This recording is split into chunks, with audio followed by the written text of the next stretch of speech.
Sveiki, skatītāji! Paldies par skatījumiem, laikiem un komentāriem.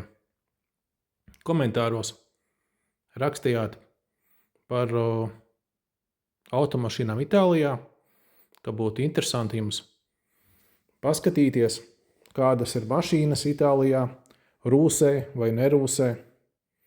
Itālija ir liela valsts, kā es arī iepriekšējos video biju minējis, sastāv no ziemeļiem un dienvidiem. Rupi reiķinot robežojās, varētu būt ap Romu tāda iedomāta robeža. No Romas uz augšu būs ziemeļi un no Romas uz leju būs dienvidi. Sīcīlija un Sardīnija salas Itālijā, tie arī būs dienvidi. Iegāju saitā, vienkārši tā ieskatam, iepublicējumus fotogrāfijas, kādas automašīnas pa kādām cenām pārdod. Protams, tas nenozīmē to, ka tās ir automašīnas tiešām labā stāvoklī un par tādu cenu. Tas vienkārši provizoriski. Kāds transports ir Itālijā. Kā arī biju minējis, ka ziemeļi ir ekonomiski attīstītāki, tur ir vairāk naudas, turīgāki cilvēki dzīvo, līdz ar to luksus klases mašīnas varētu būt sastopamas biežāk. Dienvidi ir nabadzīgāki, luksus klases automašīnas, šeit varbūt būs tikai lielajās pilsētās un arī nav pārāk izplatītas. Vispār Itālijā izplatītas ir mazās klases automašīnas. Kā jūs arī redzat sludinājumos, pārsvarā šeit tiek pārdotas mazās klases automašīnas ar nelieliem dzinējiem. Itālijā vēl joprojām ir populāri dzinēji, dīzeļdzinēji. Tāpēc, kad viņi ir ekonomiskāki, šeit nav tik sūra ziema, lai būtu problēma piedarbināt dīzeļdzinēju. Tā kā kaut kā tā, mašīnas, kā jūs redzat, ir pilnīgi dažādas. Uz ielas dienvidos savā pusē pārsvarā redzu vai nu Fiatus, vai Lancias. Ir arī, protams, veci Volkswagen, Audi, šatad BMW. Bet pa lielam manā pusē, ja es redzu tādu stipri nolietotu automašīnu, tā visticamāk tie būs kādi ciemiņi no citas valsts, marokāņi vai kaut kas tam līdzīgs. Paši itāļi brauc principā ar labi koptām mašīnām. Un par transportu. Itālijā ļoti stipri lētas mašīnas nav populāras. Kā es jau iepriekšējā video vienā biju minējis, pārrakstīšana ir diezgan dārgs pasākums. Proti, Itālijā jau reģistrēta mašīna. Ja maina īpašnieku, pārreģistrācija varētu maksāt, protams, kā kur, ap 500 eiro, bet ļoti liela nozīme ir tam, kurā reģionā jaunais īpašnieks ir deklarēts. Arī liela nozīme ir automašīnas zirga spēkiem, dzinējam, svaram, principā visiem parametriem. Nebūs tāda vienkārša formula, tā kā Latvijā, ka tāda mašīna tik un tik, pārrakstīšana tik un tik, te būs katrs gadījums individuāls, atkarīgs no tās vietas, kur persona ir deklarēta. Par automašīnu ieviešanu no ārvalstīm. Ja automašīna Itālijā nav reģistrēta, tad pārrakstīšana varētu maksāt līdz pat 1000 eiro. Tikai tīri, lai automašīnu ievestu no ārvalstīm un uzliktu uz Itālijas numuriem. Protams, ir atkarīgs, kas tā par automašīnu, kura gada, kāds dzinējs, kādi izmeši, kādā vietā būs deklarēta automašīna. Tā kā automašīna kā tāda Itālijā ir dārgs prieks. Un vēl dārgāks nekā reģistrācija un pārreģistrācija būs automašīnas apdrošināšana. Ja persona ir ieradusies no ārvalstīm, tad Itālijas apdrošinātāji Eiropas Savienības apdrošināšanas stāžu neņems vērā un personai būs jāsāk savu apdrošināšanas stāžu no nulles, no zemākā līmeņa.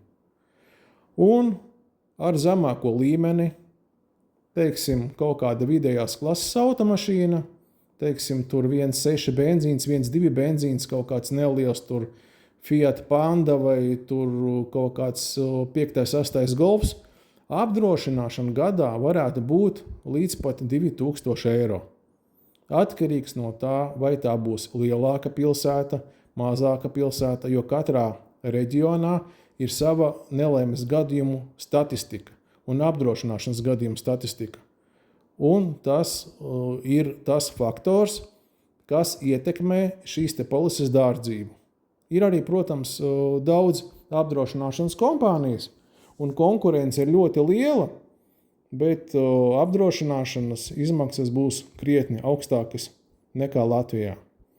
Protams, dārgākais būs pirmais gads. Ar katru gadu, ja nebūs izmaksas un negadījumi, tad bonus malus klase augs. Itālijā joprojām ir bonus malus klase. Cik es zinu, Latvijā tādas vairs nav. Dalījums tur ir savādāks, vienkārši tiek ņemts apdrošināšanas stāsts. Eiropā var bijuši nelaimes gadījumi, bet Itālijā ir bonus malus klase, joprojām kā bija Latvijā, un tiek uzskaitīti tie gadījumi, kas ir bijuši Itālijas teritorijā. Sludinājumos redzam, mašīnu cenas arī ir dažādas, bet būtiska atšķirība, teiksim, nezinu par Latviju. Latvijā arī principā ir tā, kā kurš īpašnieks seko mašīnai. Vācijā, ja mēs automašīnu pirksim, viņa būs labi kopta, labā kārtībā, ja arī kaut kas nebūs tiks norādīts.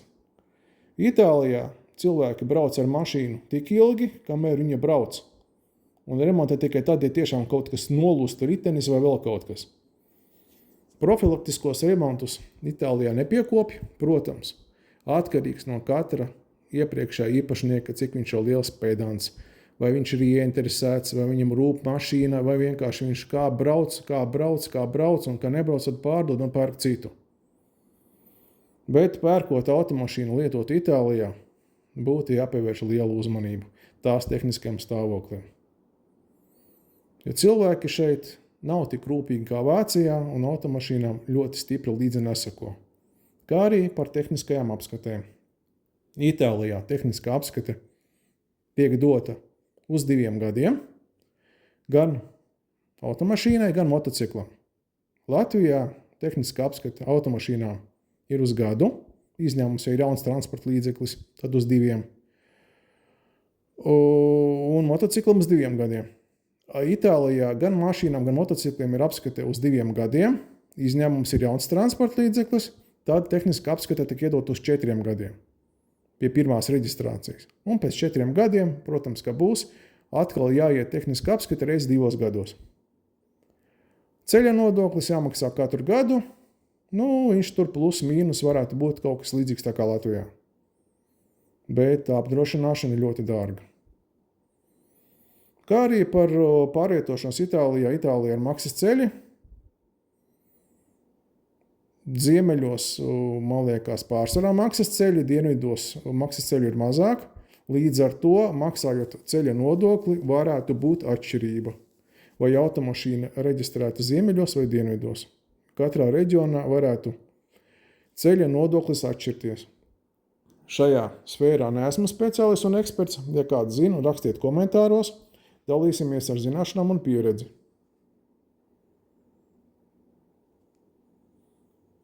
Es automašīnu atvedu no Latvijas, pārreģistrēju uz Itālijas numuriem. Man tas aizņēma 3 mēneši, nepilns 1000 eiro. Šeit, ja tagad es būtu pircis automašīnu, visticamāk lietot automašīnas neskatītos tieši manis norādītu apstākļu dēļ, jo Itālijas dienvidos, sevišķi dienvidos, braucošas automašīnas nav ļoti koptas. Viņas ir apskrāpētas, apdauzītas, pavirši remontētas.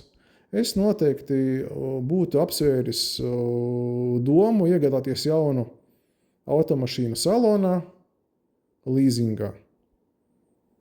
To es patreiz nedaru, lietoju savu mašīnu, kā būs nākotnē, es nezinu, bet visticamāk, ka es būtu darījis tā, ka nopircis kaut kādu Fiatiņu, jaunu par samērīgu cenu un līzingā. Fiatiem, Lanciajām, principā, ja tie ir mazie benzīna motori, viņi ir ļoti līdzīgi. Pārsvarā tas ir 1,2 benzīns, 3 cilindri, vienkārši kā zirga deķis, un jebkurš mehāniķis varēs īzī viņu apkalpot.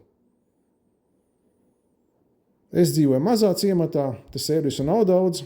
Ja man būtu kaut kāds Mercedes vai BMW, vai arī kaut kāds franču auto, iespējams, ka man remontēties būtu daudz grūtāk.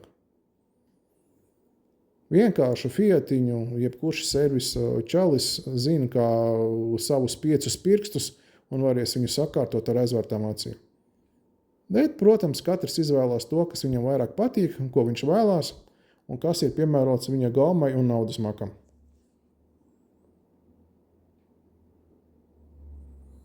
Jā, kaut ko vēl pastāstīt par transportu, par Itālijā notiekošajiem procesiem ar un par transportu.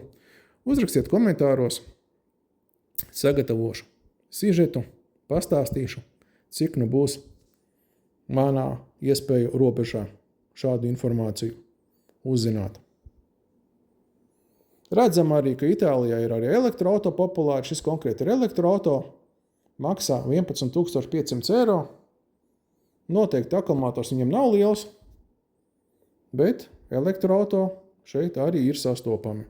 Kā arī, man par brīnumu, uzlādes stacijas ir arī mazos miestos. Katrā mazā kalna ciematā būs 1, 2 vai 3 elektrotransporta uzlādes vietas. Tas ir ļoti patīkami. Tik daudz uzlādes vietas Latvijā es nebiju redzējis.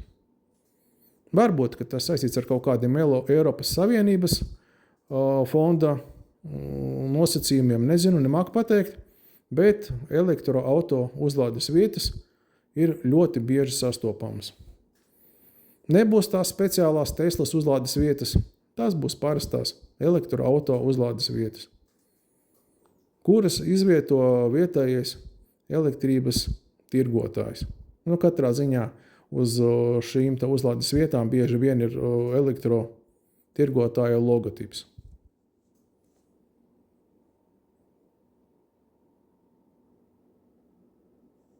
Privātu personu automašīnas sludinājumus es nepublicēju, jo tur principā būs pilnīgs hauss. Automašīnas būs dažne dažādā stāvoklī, un tur visādi brīnumi, un arī fotogrāfijas ir ļoti zemas kvalitātes, un tur principā vispār nevarēs saprast, kas tiek prasīts, vai tā mašīna ir braucama, nav braucama, kādā stāvoklī viņa ir rūsējusi, vai ir defekti, nav defekti. Ja automašīnas tirgo komersants, tad vismaz fotogrāfijas ir sagatavotas daudz profesionālākā līmenī, un vismaz pati nepieciešamā bāzes informācija ir redzama.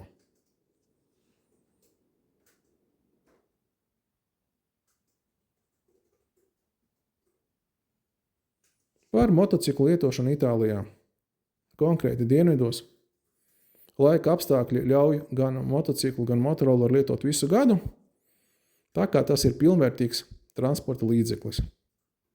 Un par cik tas ir pilnvērtīgs transporta līdzeklis lietošanai visu gadu, tad arī apdrošināšana izmaksā krietni dārgāk. Manā gadījumā motocikla apdrošināšana bija uz pusi lielāka nekā automašīnai. Kāpēc tas tā? Es nezinu, nemāku komentēt.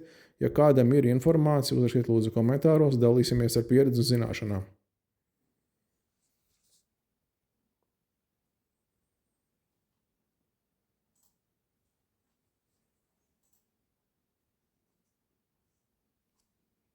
Man liekam, īsumā tas būtu viss. Šāds formāts priekš manis ir jauns. Nezinu, vai tas jums patiks vai nepatiks. Rakstiet komentāros. Gluži tā kā skatītājs man lūdza iziet uz ielas un fotografēt, filmēt mašīnas un palīst apakšā un parādīt, ka viņas nav rūsējušas. Gluži tā es nedarīšu. Tas tomēr ir svešs īpašums, bet dienvidos, par cik nav ziemas, sniega nav un sāls netiek aizsīts. Līdz ar to sāls iedarbību uz virsbūvi nav, un ja automašīna nav bijusi mehāniski bojāta, tad visticamāk viņa nebūs sarūsējusi. Bet tas ar tādu nosacījumu, ja automašīna iegādāta jauna, šeit Itālijā dienvidos, un viņa nav braukusi sniegotās vietās ziemeļos. Jo ziemeļos sniegs ir, principā, arī dienvidos. Augšā kalno ziemā var atrast sniegu. Tā kā to, ka Itālijas automašīnas dienvidu nebūs sarūsējuši, nevienmēr tā būs. Viņa nebūs sarūsējusi tad, ja viņa nav redzējusi sniegu. Protams, atkarīgs no automašīnas metāla, pārklājuma, modeļa, kā virsbūve sagatavota. Tur var būt arī dažādas nianses. Varbūt arī braukta pa ziemu, bet nerūsējas, un varbūt arī nav redzējusi ziemu un sarūsējas. Tas ir no konkrētā autoražotāja atkarīgs un no konkrēta automašīna modeļa. Tā kā man sanāca, lūdzu baudiet, cik mācēju pastāstīju, kā mācēju uztaisīju video formātu. Rakstiet, vērtējiet, gaidīšu no jums ziņu. Paldies par skatījumiem, gaidu jūsu komentārus. Lai jauka diena, uz saziņu, visu labu!